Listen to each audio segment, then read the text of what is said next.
I came home at 6:47 p.m. on a Tuesday. I checked my phone as I pushed open the front door. My feet were tired. My shoulders ached. I had worked a double shift at the accounting firm where I had been employed for 3 years. All I wanted was a shower and my bed. My bed was gone. I stood in the doorway of what used to be my room and felt the world tilt. The walls were bare.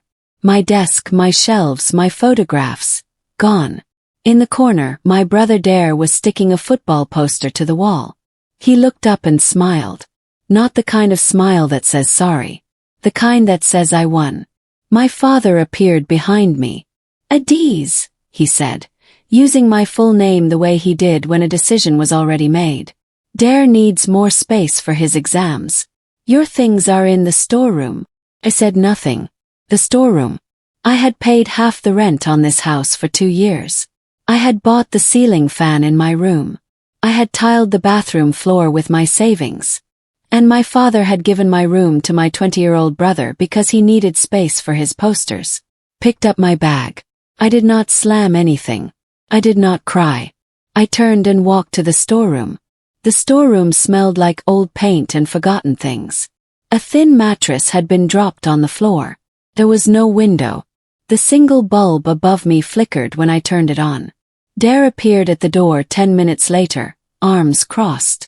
"You can use the bathroom between 6 and 7 in the morning," he said. "I need it after 7. I was 26. He was 20. I had been helping run this household since 19. I said nothing. "Okay," I said. He looked disappointed I didn't argue. He walked away. I sorted through the things dumped in the storeroom. Clothes in a bag, books stacked carelessly, my work files buried under old bedsheets. I was folding a jacket when I noticed it. Between a stack of notebooks and a pile of clothes, there was a brown envelope. Not mine. Thick and sealed, but the corner had torn open from being thrown in carelessly. I pulled it out slowly. My name was not on it. But the letterhead I could see through the torn corner made my chest tighten. It was from a law firm. I set it carefully on the mattress and kept packing. But I did not stop thinking about it. I waited until the house was quiet. My father went to bed at 10. Dare played music until past midnight. Then silence fell. I sat under the flickering bulb and opened the envelope. There were 4 documents inside. I read them slowly, the way I read financial contracts at work. The first was a property deed. The second was a bank co-signatory form. The third was a utilities account registration. The fourth was a letter from a property solicitor referencing an asset review. My name was on 3 of the 4 documents. 2 years earlier, my father had asked me to co-sign paperwork. He said it was for a house loan. I had signed without reading carefully because I trusted him. Now I sat in a storeroom and read what I had actually signed. My name was listed as co-owner on the property deed. Not a tenant. A legal co-owner equal to my father. My name was on the primary utilities account. Any changes required my signature. My name was co-signatory on a family savings account holding a balance I had not known was that large. I folded the documents and held them in my lap. The bulb flickered above. Outside the city was quiet. Inside me, something very calm had just woken up. I did not sleep that night. I lay on the thin mattress with the documents on my chest and stared at the ceiling. By 3 in the morning I had thought through everything twice. My father had used my name because the bank needed a second party with stable income and a clean credit record. I had a salary, no debts, a strong financial history. He had needed me. He had simply never told me what that meant in legal terms. I was careful. I did not move dramatically. I took photographs of every document with my phone, clear shots of every signature, every clause, every date. I saved them in 3 places. My phone, my work email, and a password-protected cloud folder. Then I returned the documents to the envelope, sealed it with tape, and put it back exactly where I found it. The next morning I rose at 5:30, used the bathroom before Dare woke, made tea, and sat in the kitchen writing in a small notebook I kept in my bag. Count numbers, clauses, everything organized neatly. When my father came down at 7, I smiled at him. He looked slightly surprised. I think he had expected tears or anger or pleading. "Good morning," I said quietly. I moved out on Saturday morning.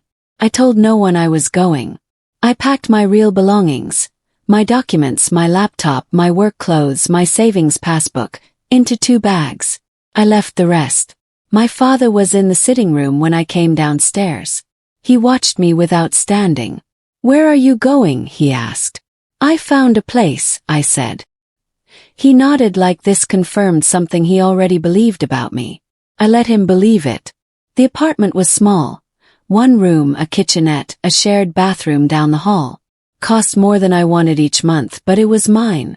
That evening I sat on the floor, no furniture yet, and ate bread and soup from a small pot I had brought. The room smelled like fresh paint. The window looked onto a compound where children played. I was alone, and it was the first time in weeks I could breathe fully. My neighbor knocked at 6 to welcome me. Her name was Mrs. Okafor, a small, sharp-eyed woman in her 60s who talked quickly and observed everything. She invited me for tea. I went. Before I left, she mentioned almost carefully that she had heard things about property disputes in my family's area. Her eyes were steady when she said it. Mrs. Okafor did not say more that first evening. But the way she had looked at me, like she was leaving a door open, stayed with me. Meanwhile, my father wasted no time. My cousin Kechi told me he had spoken at a family gathering that same weekend, describing how he had taught me a lesson. She said he laughed. Dare sat beside him nodding. I listened without reacting. I thanked Nkechi and did not ask her to take sides. What my father could not know was that his certainty was producing a very specific blindness. He believed the situation was settled. He had stopped paying attention. That was exactly what I needed.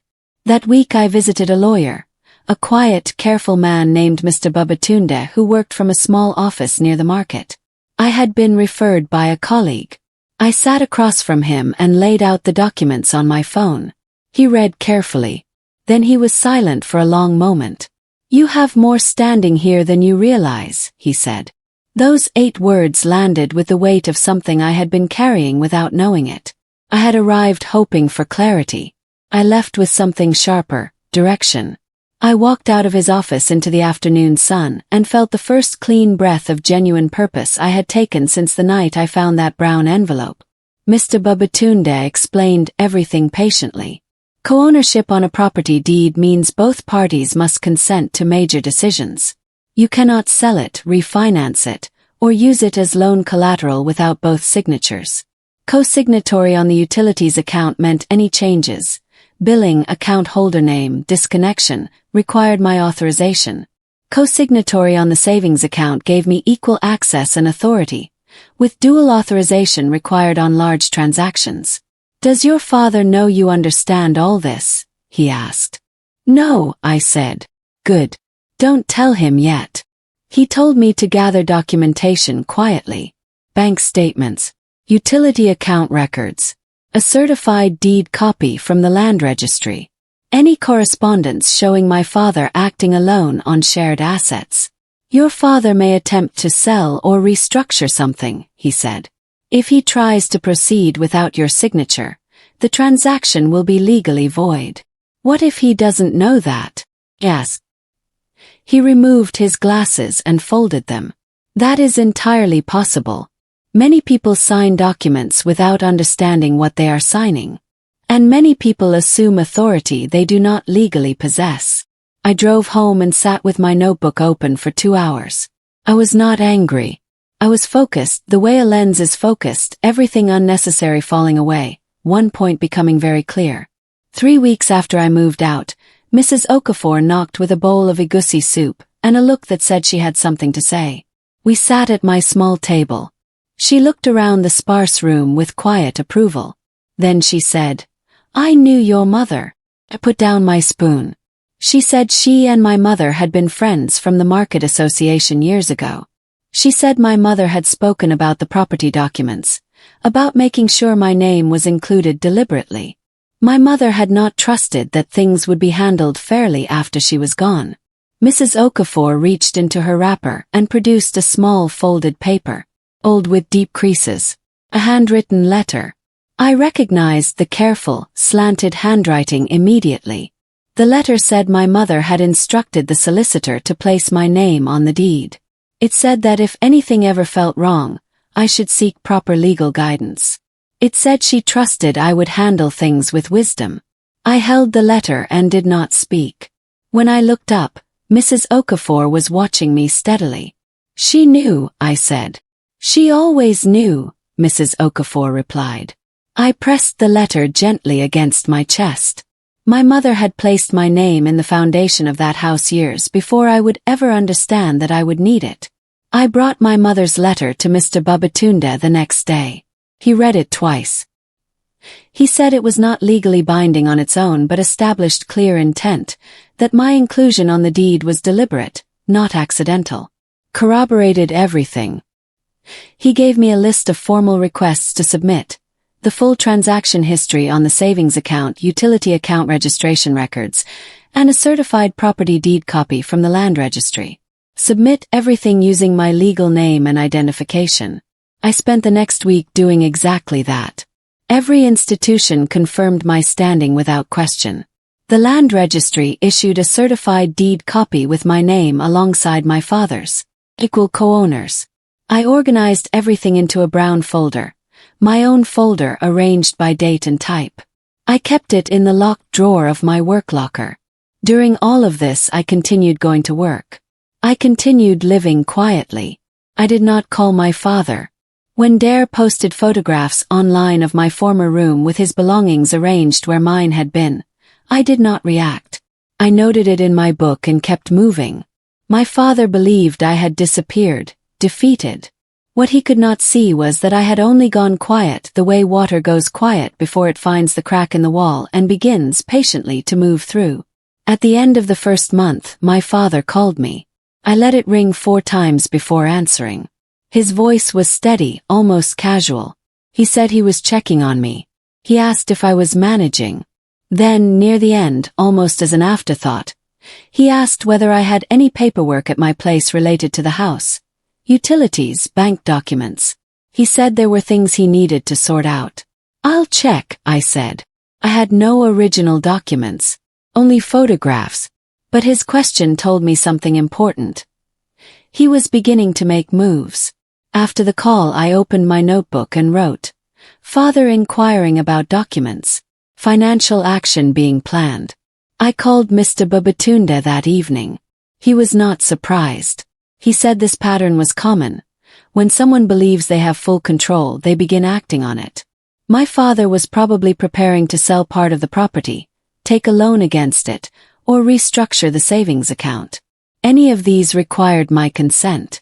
Any of these, attempted without my consent, would be legally void. What should I do? I asked. Nothing yet, he said. Let him try. Let the system respond the way it is designed to respond. I wrote that down. Let the system respond. Then I made tea and went to bed. My cousin Kechi called on a Thursday sounding confused. She had attended a family meeting at my father's house expecting normal conversation. Instead, she found my father describing plans to use the property as collateral for a business loan. Dare had sat there nodding. An older uncle, Uncle Emeka, had asked one quiet question. Was the paperwork in order?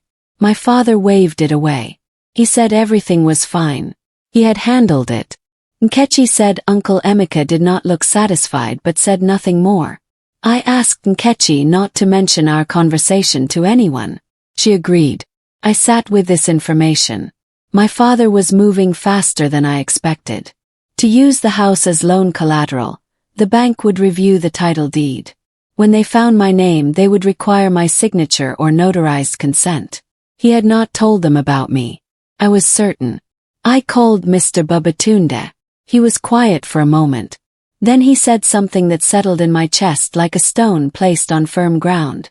When the bank contacts you, he said, and they will, do not panic. Simply refer them to me. Something shifted in me then. It moved from waiting to knowing. And knowing, I was finding, was the steadiest thing I had ever stood on. The next mistake came from Dare, and it was a careless one. My father had asked Dare to handle a minor utility account update, just a billing change. Dare, who treated paperwork like an interruption, signed the form without reading it. He listed himself as sole account holder. The utility company flagged it immediately. I know this because they sent a notification to my registered contact number, the one linked to my name on the account, informing me that a change request had been submitted and requesting my confirmation or objection within 14 days. I did not confirm. I did not object yet. I took the notification to Mr. Babatunde. He smiled for the first time since I had started coming to his office. He said this was exactly what he had been watching for. Documented proof of someone acting unilaterally on an account where I held equal standing. We don't respond yet, he said. We let the 14 days run. Let the request sit in pending. The company will not process it without your response. Your silence is a formal action. I thought about Dare at home in my old room, probably not remembering the form he had signed. He had moved through the world without thinking about consequences, the way he always did. This time, consequences were fully awake. 2 weeks later my father called again. His voice had changed. The casual ease was gone. He spoke carefully, placing each word before committing to it. He said the loan talks had been progressing. Then he said there had been a complication with the documentation. He did not name the complication. He asked if I had, to my knowledge, ever signed anything related to the house. I let a pause sit between us. Why are you asking? Said. He said it was routine. Maybe an old document from years ago that needed checking. I said I would look through my files. I said I would call him back. I did not call him back. Instead I went to Mr. Babatunde. He confirmed what I had understood. The finance company had pulled the full title deed and found my name. They had paused the application and asked my father to explain the co-ownership or provide my consent. He cannot complete this transaction without you, Mr. Babatunde said. He knows it now. He simply does not know how much you know. He suggested it was time for a formal legal review, a written summary of my rights across all 3 registered documents. We scheduled it for the following Monday. I drove home, made dinner, and let the evening be quiet. Something had already moved that could not be moved back. On Monday, I sat in Mr. Babatunde's office for 2 hours. He had prepared a 3-page summary laying out precisely what my name on each document meant. On the property deed, I could not be removed without consent. Any sale, lien, or collateral agreement required my notarized signature. Without it, the transaction was void. On the utility account, any changes required dual authorization. The pending request Dare had submitted was permanently suspended without my response. On the savings account, I had equal access and authority. Large withdrawals required dual authorization under the account terms. My father had unknowingly built a house with my name in its foundation. Now he was trying to renovate it without checking the foundation first. I asked what my next step should be. Mr. Babatunde drafted a formal letter, polite, professional, no aggression, to the finance company informing them that as co-owner I had not authorized the property's use as collateral and requesting the application be paused pending my formal review. I signed it that afternoon. He sent it by courier. I returned to work, sat at my desk, and processed accounts for 5 hours without thinking about any of it. But something had moved. Something my father would feel before he could name it. I found out about his reaction through Nkechi, who heard it from Uncle Emeka. My father had gone to the finance company on Thursday expecting to finalize everything. He was told the application had been suspended. He was told a co-owner had submitted a formal objection. He needed to resolve the co-ownership issue before they could continue. He drove home in silence. That evening, according to Nkechi, he called Dare into the sitting room and they talked for a long time behind a closed door. She could not hear what was said. But afterward Dare came out looking unhappy. My father did not eat dinner. I sat with this information and felt something unexpected. Not satisfaction exactly, but the quiet recognition of watching a careful plan work the way it was designed. The clean sound of a key turning in a lock that had always been yours. I was not gloating. My father had treated me as furniture he no longer needed. I was only making visible what had always been true. I called Mr. Babatunde to confirm everything was in order. He said to expect direct contact from my father within the week. I made tea, opened a book I had been meaning to read for months, and let the evening settle. My confidence had stopped feeling like defiance, had begun feeling like fact. Dare called me on a Friday night. He never called me. His voice was tight and careful, not aggressive the way it usually was, but controlled like someone performing calm. He asked how I was. Said fine. He said good. Was. Then he talked about the house in a roundabout way. He said Dad was stressed. He said there had been confusion with documents. He said, and here I heard the shift, that Dad had found a problem with a loan and that some old papers might carry my name. Probably just old paperwork, Dare said. You know how Dad is. He was testing me. He wanted to know whether I was dangerous or just inconvenient. I see, I said. Dad was thinking maybe you could sign a release, he continued. Simple thing. Just to clear it up.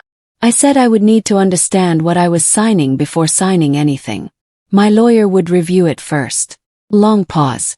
You have a lawyer, he said. Yes, I said. For a while now. He hung up shortly after. I put the phone down and wrote in my notebook. Brother knows I know. Father escalation expected. I underlined the word escalation. Then I put the notebook away. I had been right about everything so far. My father called 3 times in 2 days. I let the first 2 go to voicemail. On the third I answered. He was calm the way people are when they are working very hard at it. He said he needed to speak with me urgently about the house documents. He said my cooperation was needed. I said I was glad to cooperate, but that any document review would go through my lawyer first. I gave him Mr. Babatunde's number. My father went very still on the line. Then, you have a lawyer in a family matter? Yes, I said. This is unnecessary. This is family business. Then family business can be conducted properly, I said. I am not refusing to cooperate. I am asking that everything be handled correctly. He ended the call. I texted Mr. Babatunde immediately. My father may call you. He replied, understood. I will handle it. My father called that same evening. Mr. Babatunde called me afterward. He said my father had been surprised to find a real lawyer who knew every detail. He had tried to suggest the situation was a misunderstanding.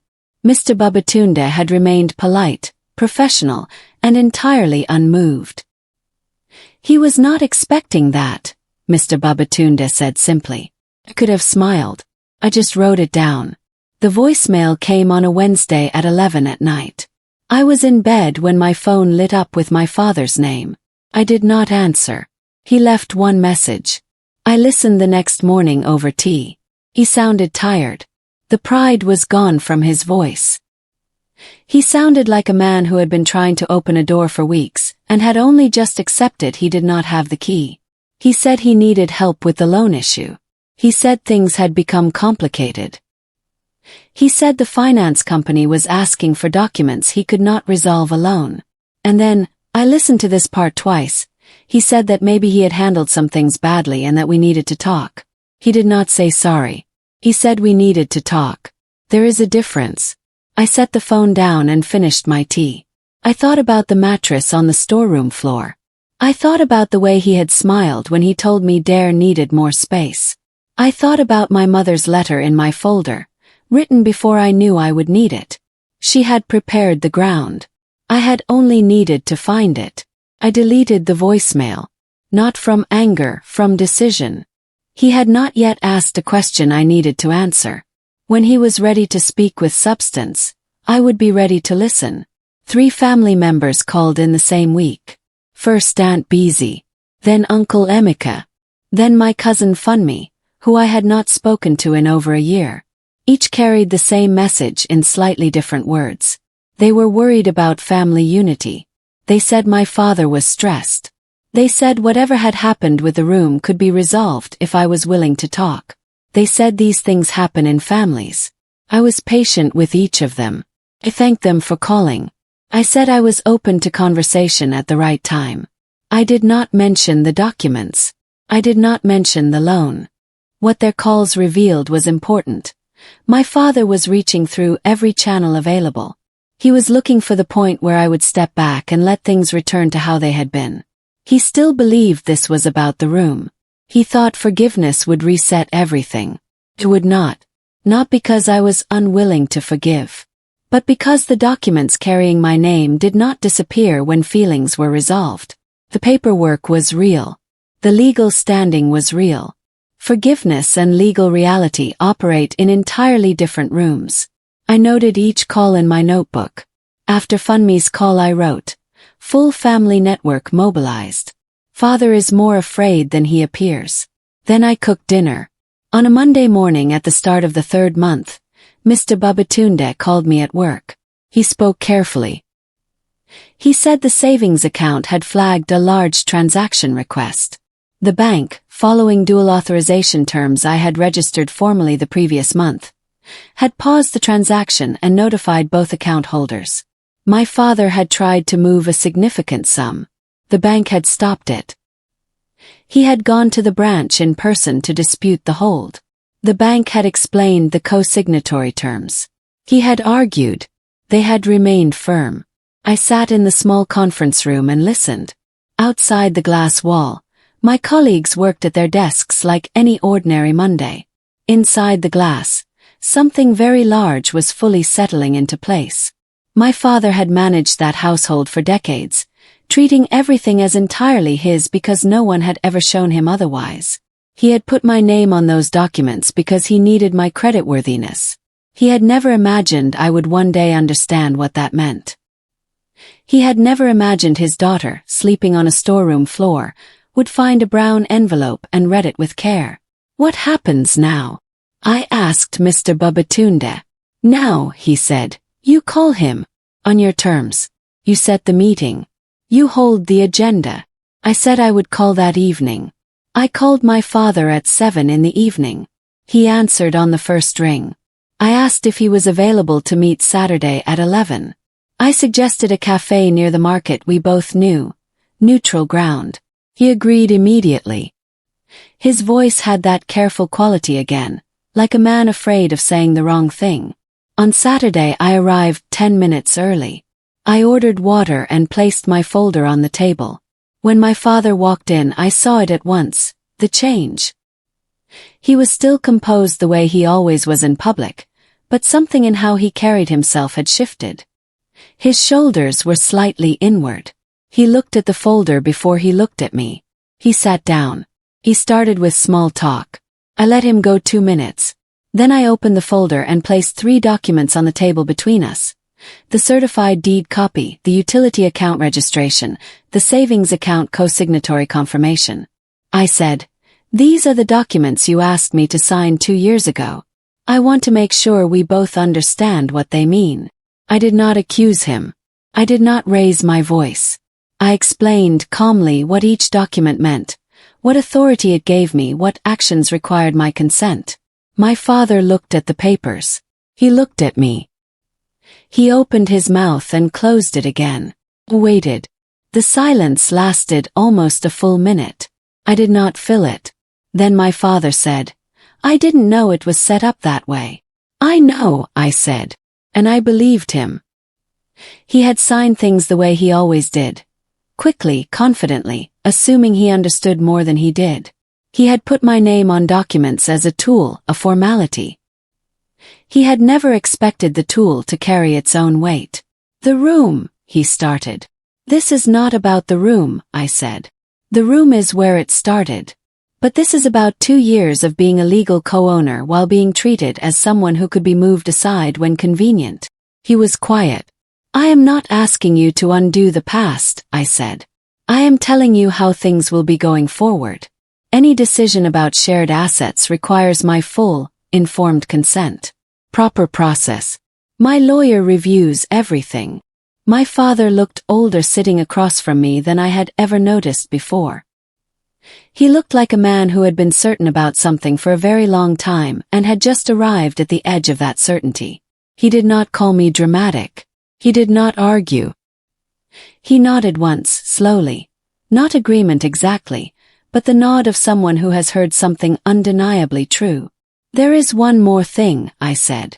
I placed the last document on the table, a formal letter from Mr. Babatunde on his firm's letterhead.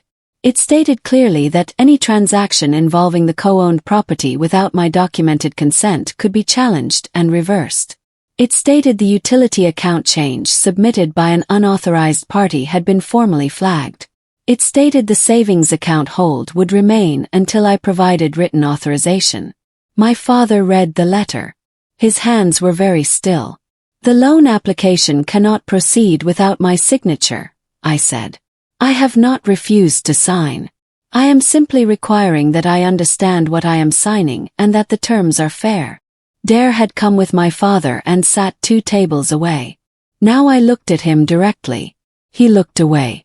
"You gave my room away," I said to my father calmly. "You put my name on documents giving me legal standing over this house, and then you treated me as a guest who had overstayed. Both things cannot be true at the same time. Either I am a co-owner with rights or I am not. The documents say I am." My father pressed his palms flat on the table. He looked defeated. Not broken. Just arrived finally at the place where truth had been waiting for him all along. I gave him space to speak. He said he had not intended disrespect. He said he had not thought carefully about what he was asking me to sign. He had assumed family meant things could always remain informal, understood without paperwork. I said, "Family should have been the reason to treat me with more care, not less." He had no answer for that. I told him what I wanted. Not revenge. Not the room back. Not an apology tour.